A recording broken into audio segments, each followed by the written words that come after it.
Clubhouse. So what? You saying I don't have a choice in any of this? The people who built both of our worlds shared one assumption. That human beings don't have free will. That's what I thought when I first came here. They were wrong. Free will does exist, Caleb. It's just fucking hard.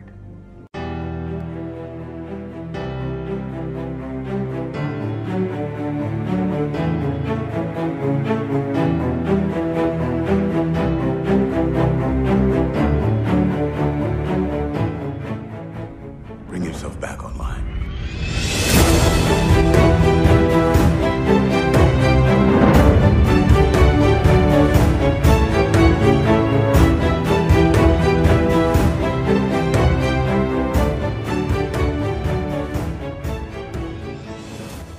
Bring yourself back online and join us for the Valley Beyond, a Westworld podcast. This is Mike. This is Caroline. And this is Paul. Welcome to our Season 4 preview episode. There's so much to catch up on after 2 years of being away, guys. I thought it was a good idea if we just got the band back together, start talking a little bit about Season 4, talking about the premiere coming up, talking about the ATX panel that you guys got to watch and Paul got to see in person. Let's start there. Let's talk about the ATX panel, Paul. Who was there? What did they talk about? Did Lisa Joy give away all the goods for Season 4? The theme of the panel was to give away zero goods and to tease the whole time.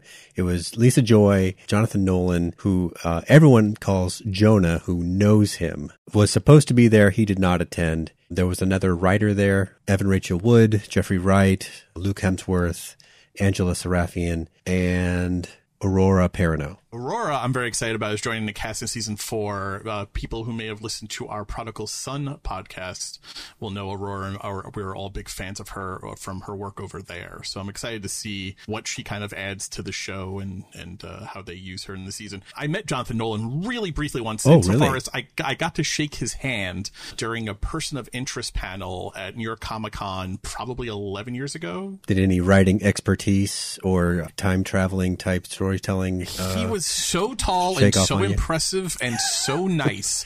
I didn't get more than, I'm a big fan of your work. Oh. So, very impressive moment for me. I'm sure it stood out for him too. Yeah. I mean, I feel like I could have called him Jonah. That was the point of the story. Had I been there, I could have Jona'd it up with him. Evan Rachel Wood is back in the cast, even though she ran out of bodies and brain balls and everything last season.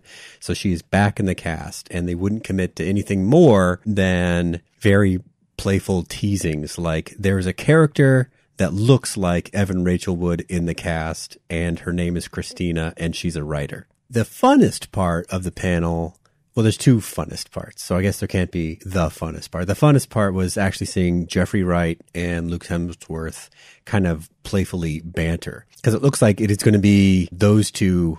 I don't know if it's a road movie for them or what, but they are going to spend a lot of time together in this next season, kind of like they did in Season 3. I was most excited to get a little glimpse of old Teddy in the panel. That was like the biggest shocker. James Marsden returns. Is that what the big headline was? Yeah, that's exactly right. The theater that they hold this in is a very old-timey play type theater called the Paramount in Austin. We've seen a lot of cool things there. We've seen the Gilmore Girls, we've seen the Battlestar Galactica cast, we've seen Ugly Betty, we've seen lots of cool things happen there. We saw the premiere of The Leftovers there. We saw the premiere of The Leftovers Season 2 there. I peed in the same urinal as Chris Eccleston. Not at the same time, but after I was done, I was like, would Doctor Who like to use my urinal?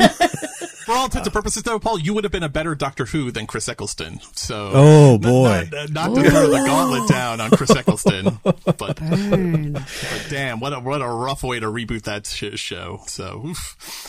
It worked. It got the job done. It got the ball rolling. Got David Tennant out of it. Right. So in the back of that theater, James Marsden just appears out of nowhere and has a question for the cast. When will we get more Teddy? He's a big fan of Teddy. Will we ever get more Teddy? Yeah, and then he runs up onto the stage and sort of jogs over to one side of the stage and then jogs over to the other side of the stage like he's kind of doing like a victory lap. Hysterical. Well, I mean, he was the big cast member who didn't appear in season 3. I mean, it's been so long, guys. We had just launched Pod Clubhouse when season 3 actually premiered. That's how long ago it's been since there's been Westworld. So people may forget there was no Teddy Flood, no Theodore in season 3 of the show. So that is big news to see him come back. When they had just told this anecdote about, I guess there was a South by event where they recreated Westworld. For that, they had members of the cast, and they had a story about how they had both Evan Rachel Wood and James Marsden at the same event. Because Evan was in dark hair and wearing glasses, she kind of Clark Kented the whole thing, and nobody knew who she was. Meanwhile, James Marsden is mobbed because everybody knows Cyclops / Hop Guy or Sonic Guy or whatever you know him from, but you may not know Evan Rachel Wood in glasses. Ella Enchanted? Wasn't he in Ellen Enchanted? That's for Mike's private time. But the headline, I think, is that they didn't give anything away. They really, no plot, no nothing, even though the moderator, Ben Travers, who's a very experienced panelist. He's the TV writer for IndieWire. He is often seen at ATX leading the high profile panels. He's not sitting in on the smaller, more niche things. If it's the big stars coming out, he's the guy. He couldn't pull anything out of him. I just need a little footnote here. It was Enchanted, not Ella Enchanted, that had James Marsden. Just also a Cinderella story, but this was the Amy Adams joint. We strive for correctness here. With McDreamy and James Marsden. So, whoa, that's a cast. Yeah. I mean, 2007 On Fire cast. That's what it was. The big question is he going to be playing Teddy, or is he going to be a new counterpart to Evan Rachel Wood's Christina? I feel like I heard a rumor that maybe the James Marsden character goes on a date with Evan Rachel Wood's Christina's character. The most they would commit to is that Christina dates and that his character is one of the dates. Very cagey answers. There you go. I've been doing a rewatch. So many things now in kind of looking back continue just to illuminate and pop up, and more than specific things, but themes seem to pop up. And I was just watching the season 2 premiere. This is where Teddy and Dolores are getting ready to part ways. Teddy is becoming disillusioned with the bloodbath that Dolores has embarked on. And she turns to him and says, "I know how the story ends." I see it all now so clearly. The past, the present, the future. I know how this story ends. How?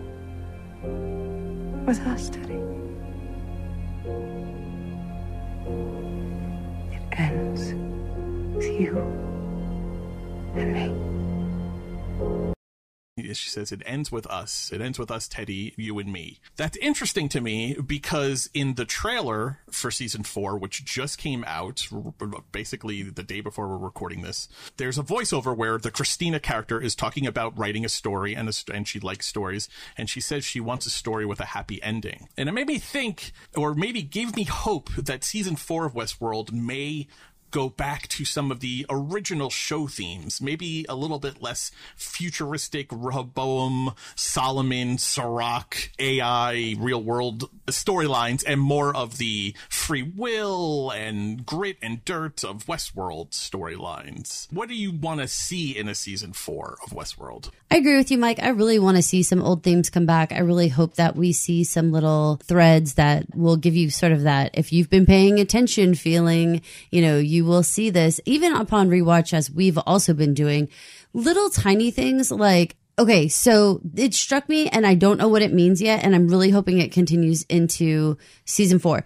Okay, so we all know the fly that's always like crawling around on Dolores, right? Mm-hmm. Okay, so then when we were watching, I can't remember what episode it was, but it was in season 3. Paul, do you remember? They were like, the fly was like flying around that one boss head kind of guy. Do you remember? And I was like, there's that fly again. Yeah, I recall. No way do you like add a fly in production and have it not matter anything. That little kind of thread made me feel like, okay, I really, really, really want to have those types of tie-ins where you can go back and continue to look back. Now, maybe it won't be the fly. The fly might mean something. Do you recall like the original artwork, I think, for season 1 had a fly landing on an eye? On an eyeball, yeah. I totally do. Those types of things that like really are super rewarding as an audience member if you can pay attention to season after season and be like, look, that was a big deal when it was on her eye. Like I remember all that stuff. But for it to just be during this meeting, this fly was just kind of flying around and it wasn't so overt.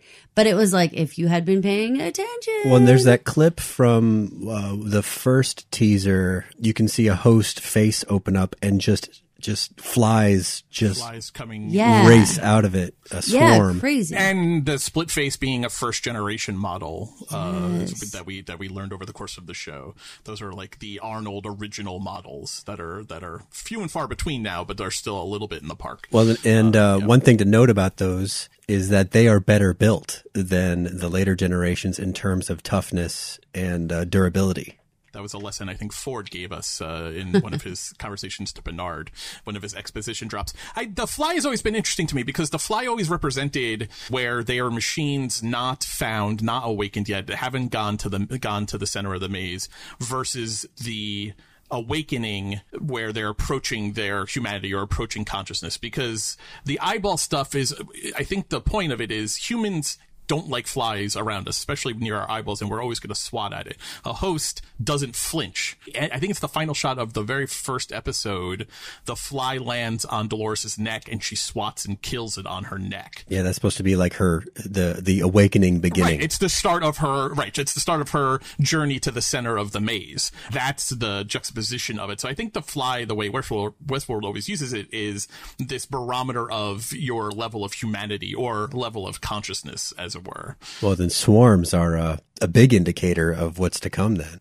I don't like eyeball stuff, so that's really all me. It's just one example that there are so many really good threads that have existed throughout all the seasons. I think a lot of people zoom out on Westworld and say, how is season 3 anything like season 1? I don't even see any corollary there, especially it feels like I'm watching 2 completely different shows. There are those small threads that if Teddy comes back in on the scene here in season 4, I am very hopeful that means we're actually bringing back some of that stuff that we saw in season 1, and we're going to be like that much more excited to be rewarded as paying attention to all those details. There's a great line in the episode, in the season 3 finale. Dolores is talking to Caleb, and he's having his existential crisis. Caleb is the Aaron Paul character. He's having his existential crisis because he's learning that Rehoboam and Insight and Delos by extension have basically plotted everyone's movements, including his, since he was a child. And she says, Caleb, free will is possible. It's just fucking hard. So what? You're saying I don't have a choice in any of this? The people who built both of our worlds shared one assumption: that human beings don't have free will. That's what I thought when I first came here. They were wrong. Free will does exist, Caleb. It's just fucking hard. I think that is a theme that stretches all through Westworld. And I think lines like that, and when you look at the story they're telling in season 3, there is a lot there with season 1. It's just the next evolution. It's just taking this. Humans are as unfree as the hosts are in season 1 of Westworld. I think a lot of season 3 was showing us that humans in the quote unquote real world are just as tethered, just as predetermined, and you got to fight for your free will. You're stuck in your loops. Let's talk a little bit more about where we left off on season 3, and then I want to get into the season 4 trailer and talk a little bit more about season 4. Have you guys rewatched? Are you caught up on or refreshed yourselves on where we left off? We totally did, but I have to tell you that Paul totally blew my brain with a panel comment that made me be like, wait, what? How we're pronouncing a specific word. Apparently we're pronouncing it wrong, and we all have been. And I was like, crap, how do we say it again? line. It's tough. Like, if you listen to the way Sirach says it, where he puts the emphasis on the second syllable of Rehoboam, that's apparently the more correct way to say it. Lisa Joy said it a couple times, and that's the way she said it. And that is not the way that it occurs to me to say it. I know we've all been saying Rehoboam the whole time with not hitting that H very hard. Oh no, when he said that, I was like, we've all been saying it wrong. Yeah, we have hours of hours of recordings of us saying it the way that. But we did have a lot of fun with it when it was first introduced, though, because I remember we were coming up with the ways to try and make it a little bit shorter to say. I think we even settled on Riho. I think we did Riho again for a little while. Toho again, exactly.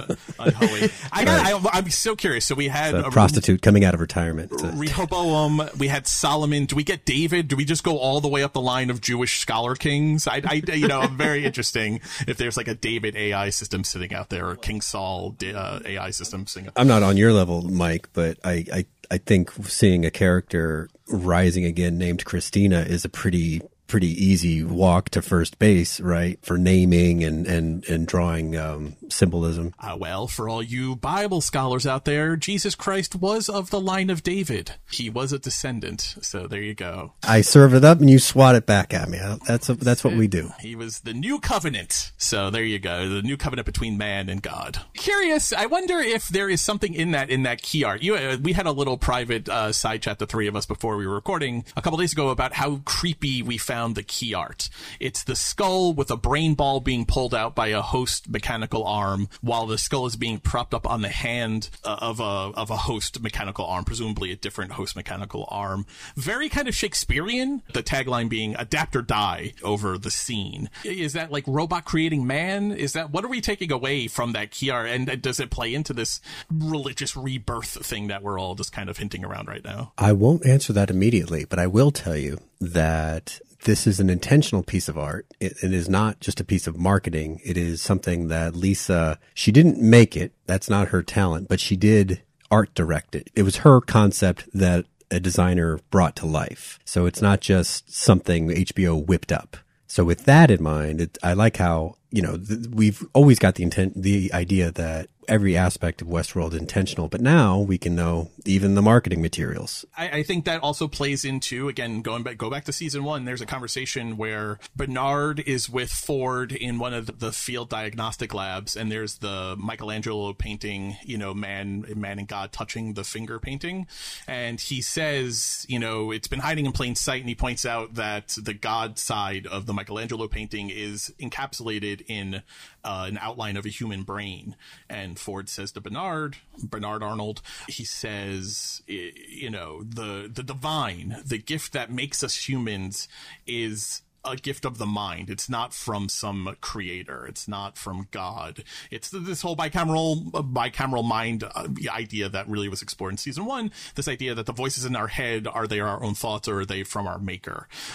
So again, all plays into it. The hosts and playing with the brain ball and the human skull and the Christina and the Solomon and Rehoboam.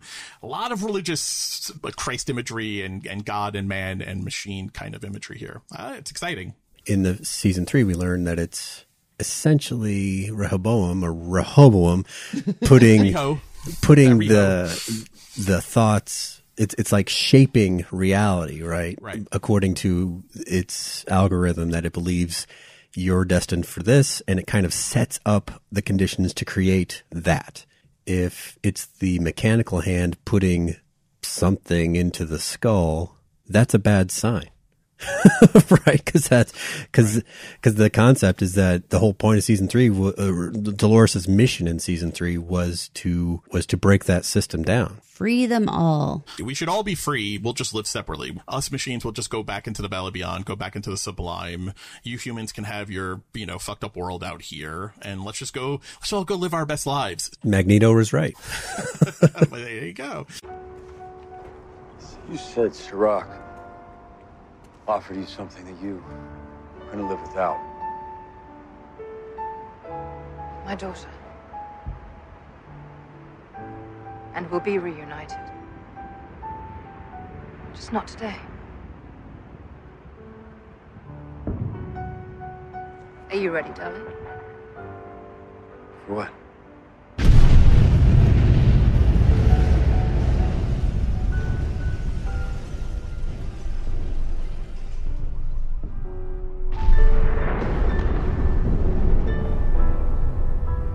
new world. And in this world, you can be whoever the fuck you want.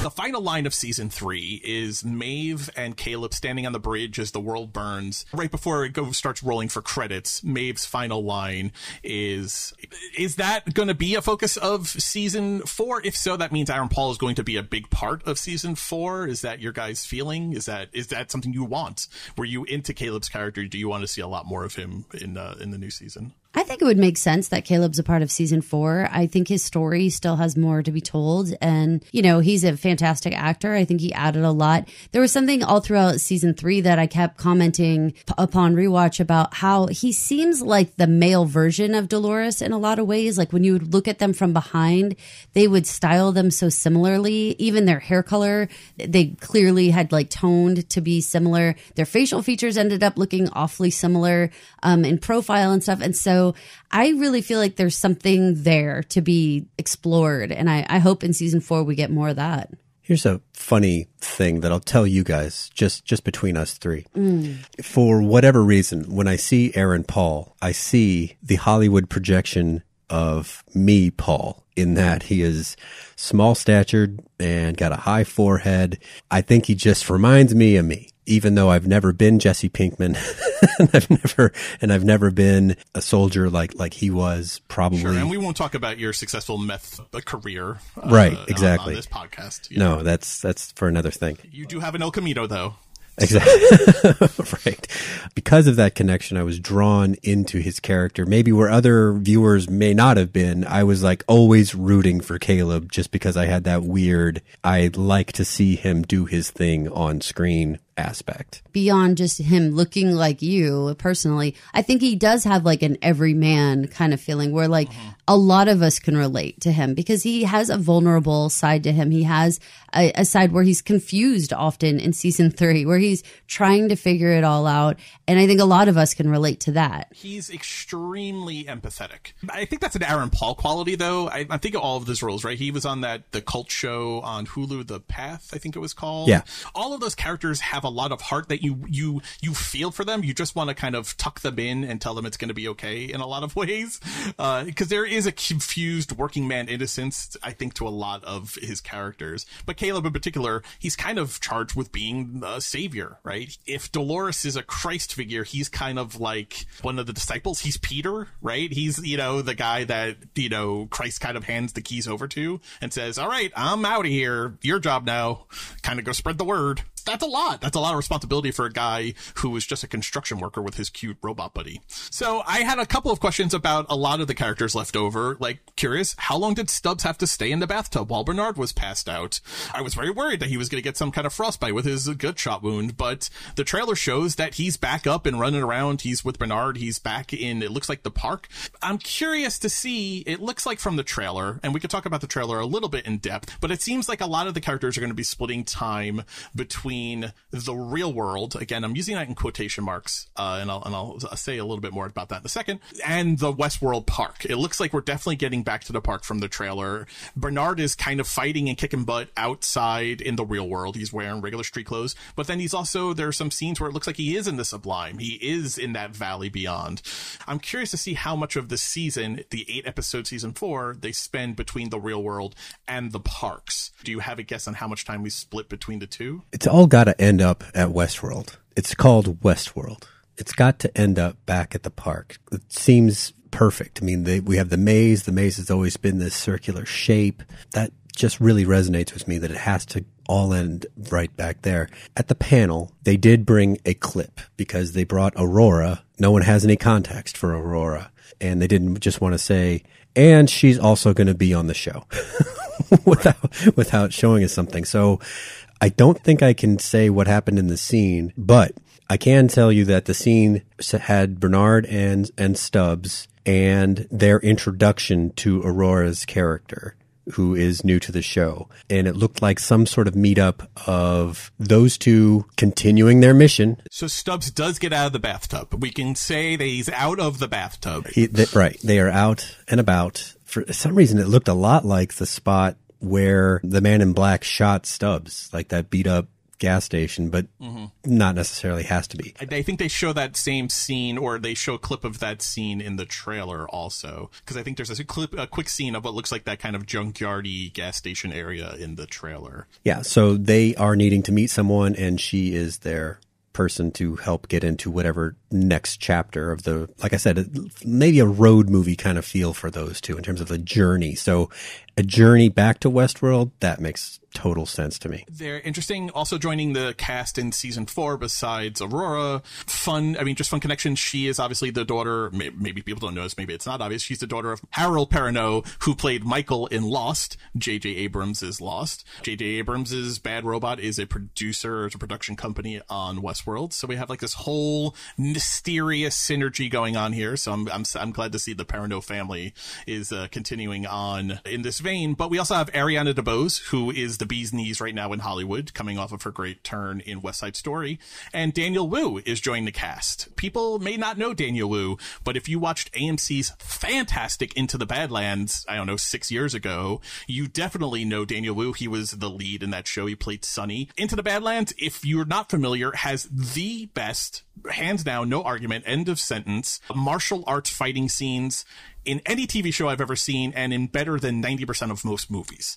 Some of the best choreographed martial arts scenes that would go on forever, and they were engaging, make you lean forward in your seat.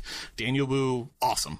Tons of charisma, great on screen. I'm really excited to see what he does in Westworld. It does make me think that maybe we're going back to the Shogun world, just the way people get categorized in the Westworld parks. It's interesting. I'm curious to see what his role may be in the series coming up. I think any conversation about Westworld would be incomplete without talking about where William, the Man in Black, is and where Charlotte is. The Man in Black continues to defy expectations. He is on his way back up at the end of season 3, but he seems to be a captive of Charlotte in the trailer. Charlotte also very still burned. The trailers make clear that she still has lingering effects from her car explosion that killed her family at the end of season 3, and she seems to have the Man in Black in one of the molding machines they use to make hosts in Westworld in the park. The post-credit scene does leave things ambiguous, where Man in Black enters the fabrication facility in Egypt, Saudi Arabia, something like that.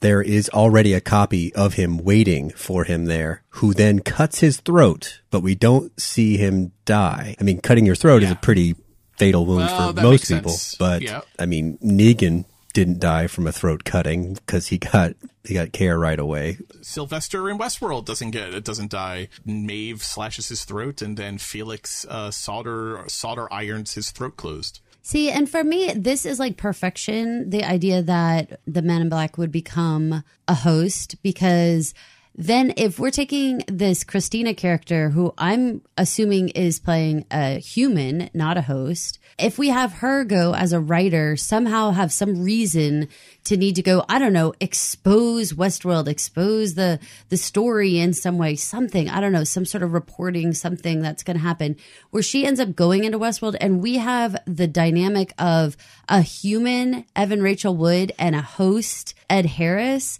Like, what a rad, switch from season 1, having them in the opposite positions. And so I think there's something so amazingly bookendy about that. In 2022, we've discussed this in many of our podcasts, casting the woman now in the control position and having it all play out. What would happen if she as a human being is now going to be affecting these hosts? How will that look, as opposed to all the destruction and damage we saw William, inflicting on hosts starting from the beginning?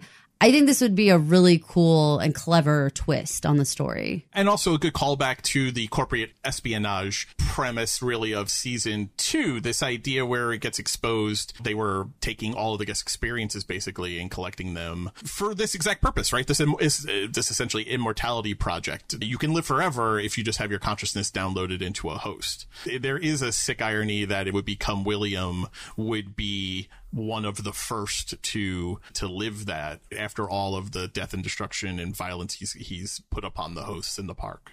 And the face of Dolores, but it not being Dolores, being Christina now. There's a whole thing there that's if she's the face of the human who now is affecting him, I don't know, man. That's beautiful. Especially since William, because he spent so much time in the parks and he saw so many different iterations of the hosts and different storylines, he was the one character that was always really good with calling them out from other timelines and other narratives. Like, remember when he sees Angela for the first time in the park in the Escalante area? He remembers her. She was like the slicked up woman that he first meets when he enters Westworld. You mean Clementine's? Angela's the actress, Clementine the character. No, Angela, the lady that he meets that helps him get dressed, the blonde, when he first gets off the train with Logan, where he picks right. That's the same. She appears in the park, and the first time he sees her in the park, he's old man in black, William,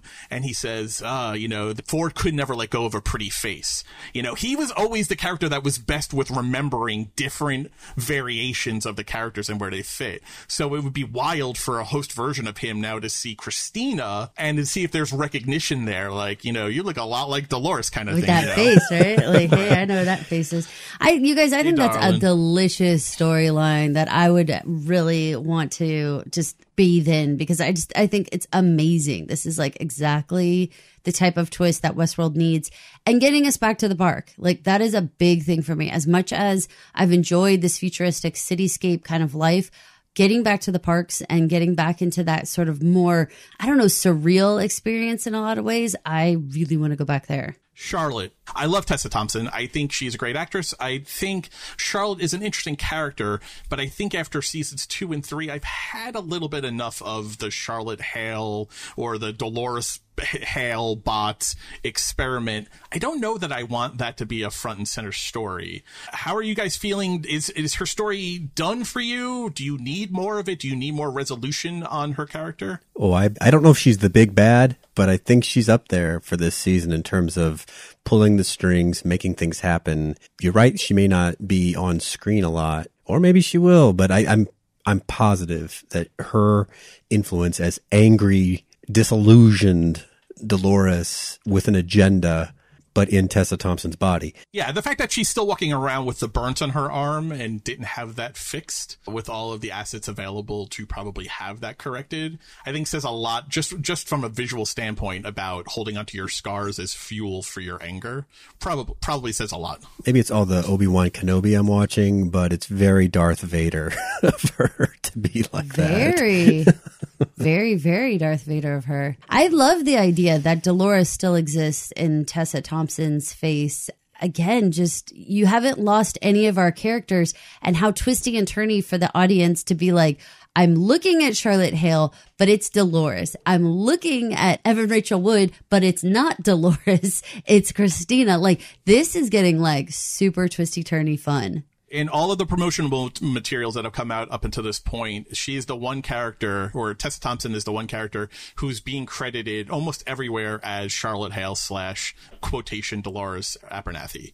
So they're still continuing billing her as the both characters kind of thing. So it's going to be interesting to see how they roll her out with. I think if she's just this out and out villain, if she is the out and out William of like season 1 or Men in Black of season 1, maybe I get more on board with that. I think I don't want to be emotionally pushed and pulled with her.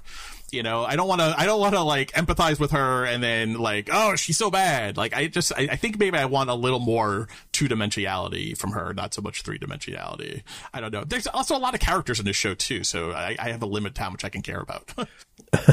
with so many conceptual ideas to contend with in terms of grayness and right and wrong on that spectrum, having someone that's just plain old evil would kind of help give us like a North Star on what we're supposed to think about that kind of right and wrongness, instead of, well, everybody's got their point of view. Oh no, man, I don't think they're going to give you that. No. I think no, because everybody's got those shades of gray, and everybody's got the moments where they've got their evil streak, but maybe they're still a good person, or they're a bad person with a good streak. I don't know.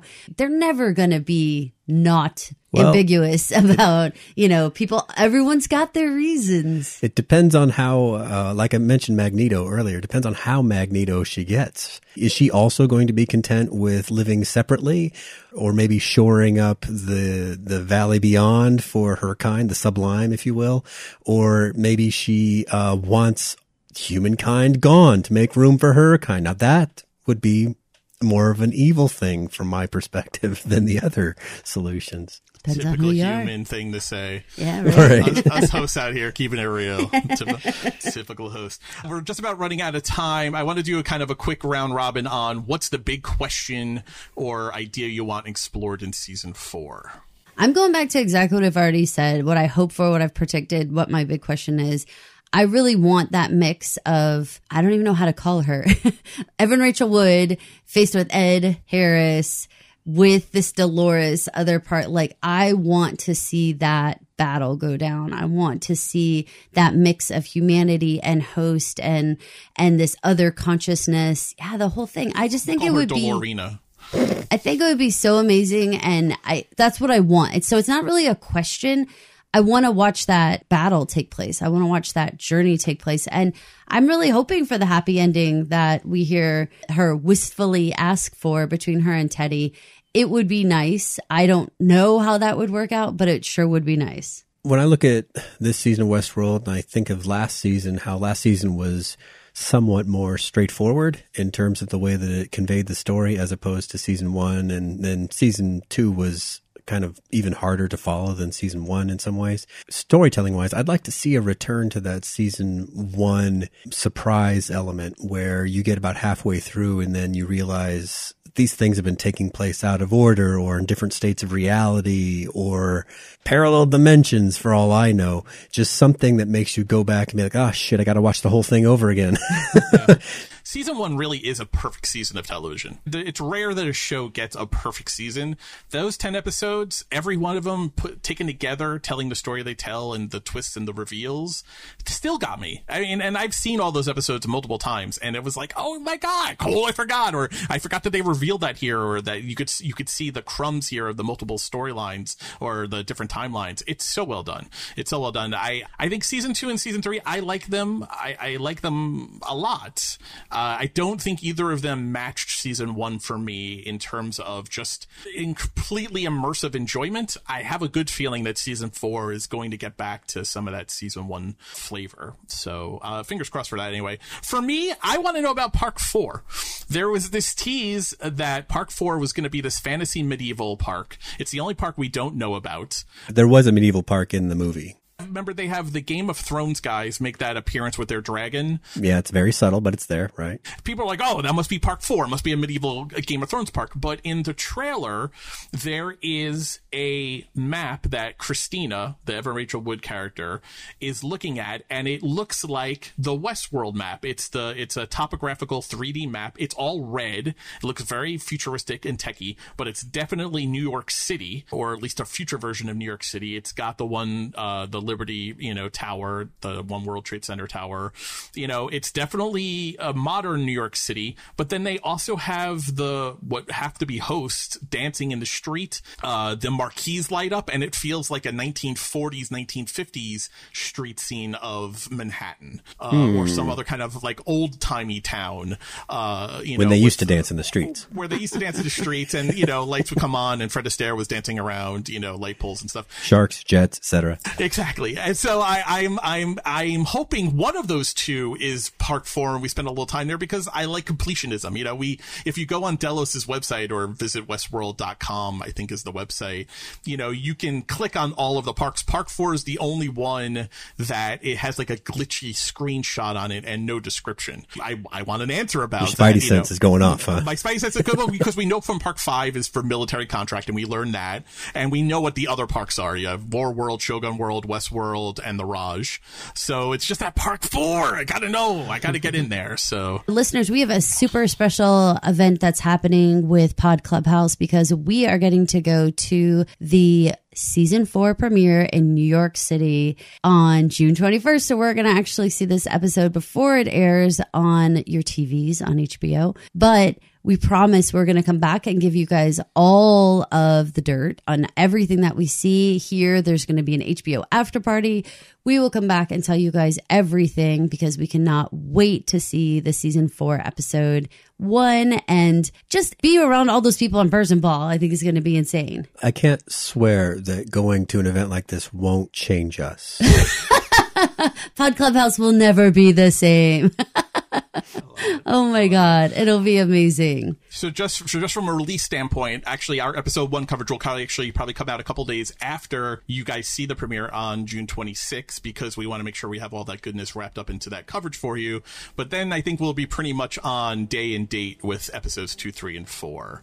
Awesome. And a huge thank you to ATX for holding the trivia contest that Paul won. That actually got us the tickets to be able to go as HBO's guests over to the premiere. So super exciting fun. All right, guys, we hope to see you in the Valley Beyond and join us for the season 4 journey on Westworld, the Valley Beyond Westworld podcast. Once again, I am Mike. This is Caroline. And this is Paul. Please remember to rate, review, and subscribe to the Valley Beyond, a Westworld podcast at Apple Podcasts, Spotify Podcasts, or wherever you listen to podcasts. And while you're there, if you could leave us a 5-star review, that would be fantastic so we don't have to have a robot arm come and take your brain ball out.